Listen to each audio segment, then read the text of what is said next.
halkan waa degmada Wallaweyn ee gobolka Shabeellada Hoose. Indhaha iyo dhegaha bulshada waxa ay ku reebtay mahadda xanuun badan. Waxa la isku dilay sidii dad ku kala duwan xag walba oo kala duwanaansho bini'aadamka dhex jiro, sida midab, diin iyo wixii raaca. Maxkamadda ciidamada oo iyada awood u leh ka jawaabidda xaaladaha degdega ah ee hubaysan iyo ficilada argagixisada, sida gubidda iyo gowraca, ayaa halkan ku wehelisa wakiilo ka socda Koonfur Galbeed Soomaaliya, sida wasiirka cadaaladda Koonfur Galbeed iyo gudoomiyaha gobolkan. Gaashaanle sare Xasan Cali Nuur Shuute, gudoomiyaha maxkamadda darajada koowaad ee ciidamada qalabka sida, ayaa u sheegay maamulka iyo odayaal joogay magaalada in maalmo kadib ay go'aamin doonaan ciqaabta kuwii geysta xasuuqii dhacay.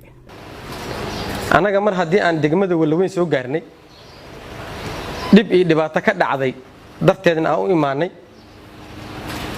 inta ay nafi nagu jirto waan fulinaynaa shaqadii aan halkaan u imaanay.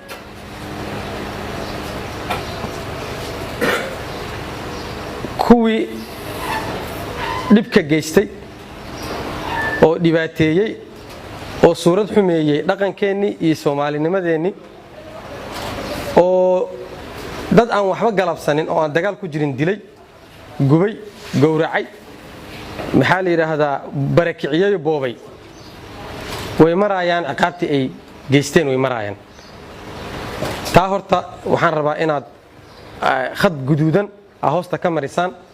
waxaan u imaanay anaga halkaani deegaan gaar iyo shakhsi gaar dan gaar oo soo aadna ma ahay. waxaan u imaanay inaan u adeegnaa deegaankan dhibta ka dhacday aan xal u helnaa.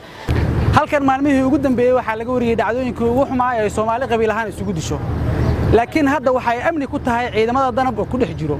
maxkamadda ciidamada ayaa halkan timid, ciidamada danabna amar ku siisay inay amniga sii xakameeyaan, cid kasta oo khatar ku ahna ay ka hortagaan. maanta aan anaga u imaanay wixii ka dambeeya, ciidamada iyo saraakiisha danab waxay amar u qabaan oo amar maxkamadeed u haystaan qofkii muwaadin Soomaaliyeed naftiisa iyo hantidiisa dhibaateeya wixii maanta ka dambeeya inay asaga iyo cidda difaacaysa nolol iyo geeri toona ku keenaan. waxaan ballan qaadaynaa xitaa haddaa geeri ku keentaan inaan ku dul akhrino inuu dhiiggiisa hadur ahay oo asaga dhibaatada waday inaan ku dul akhrino. taas inaan gaarsiisaan dadka hala gaarsiiyo in aan ciddi dhibaataysa looga haraynin.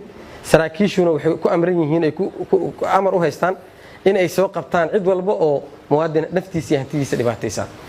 Ibraahim Aadan Najax, gudoomiyaha gobolka Shabeellada Hoose, ayaa ugu baaqay dadka inuusan isku dirin qof aan u dareynaynin iyaga.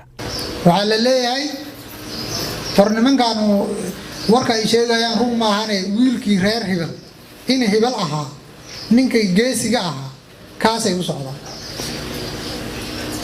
waa waanay irida markaan ka baxno wax ugu horeeyo oo la sheegi doono dibadaha la iska soo waxa ninaan kuugu dhibahay kuugu dheefahay markaad adiga roobku ku da'ay asaga kuleel joogo, markaad adiga kuleelku ku jirto asaga baraf u da'ay, markaad adiga abaarta qabtid asaga mukeef u shidan yahay. yaan horta maskaxdaada intuu qaato wuxuu rabo ku soo shuban.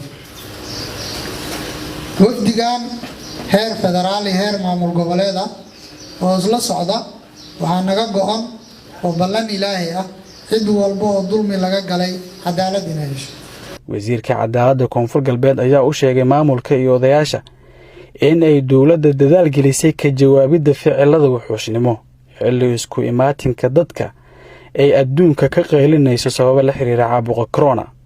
daban wallan dul qaado kora ama la dhageysado kora mas'al bini'aadam feeray kora masalan riyaaga kora ma ku dheena meelun cid kasta oo dadaal ku jeysatay oo ku olol xumaatay oo ku in madaxda qaranka madaxweynaha dawladda goboleedka Koonfur Galbeed madaxweyne Cabdicasiis Xasan Maxamed Laftagaraan oo guddiga intixaasay muhiimadda guddiga leeyahay muhiimadiisa latin in walweyn ata ma kuwadna daban gudoomiye shurta madiisa leey shakhsi lan la kulma macnaa jawaab waa in time fail ee waqti fail la siin halo lan walbo arantun inta ku dheedi xogaalan Cabduqaadir Ciise, warbaahinta qaranka, Wallaweyn, Shabeellada Hoose.